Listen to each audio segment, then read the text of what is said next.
আজকে আমি আপনাদের দেখাবো কিভাবে হালিবুট ডিপ ফ্রাই করতে হয়। আমি ফার্স্টে হালিবুটটা পরিষ্কার করে নিলাম, নিয়ে চামড়াটা ফালাই দেবো। এক্সট্রা যে চামড়া আছে চামড়াটা ফালাই দেবো। চামড়াটা ফালানোর আগে এখানে যেটা করতে হইব, মাথা থেকে হালকা একটু কেটে চামড়াটা ধইরা একটু জোরে টান দিতে হইব। জোরে টান না দিলে উঠবো না।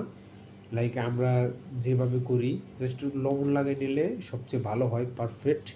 তো আমি এভাবেই এটা টান দেবো আস্তে করে। একটু মাংসটা লেগে গেছে, একটু ছুটাই দেবো। ছুরিটা দিয়া ছুরি আগে দিয়ে ছুটাই দেওয়ার পরে দেখেন আমি যেভাবে টান দিতেছি ঠিক এইরকমভাবে টান দেবেন, দিলে একদম পুরো ক্লিন হয়ে যাব। এখন আমি ছোট ছোট করে একটু পিস পিস করতেছি। পিস পিস করার পরে দুই সাইডে সেমভাবে পিস পিস করে দেবো। একটু লবণ দেবো, একটু পেপার দেবো। পেপার দিয়া ঘন্টাখানিক ম্যারিনেট করে রাখবো। ঘন্টাখানিক ম্যারিনেট করার পর দেখেন আমি তেলে ছাইড়ে দিলাম। অসাধারণ হয়েছে, কত সুন্দর।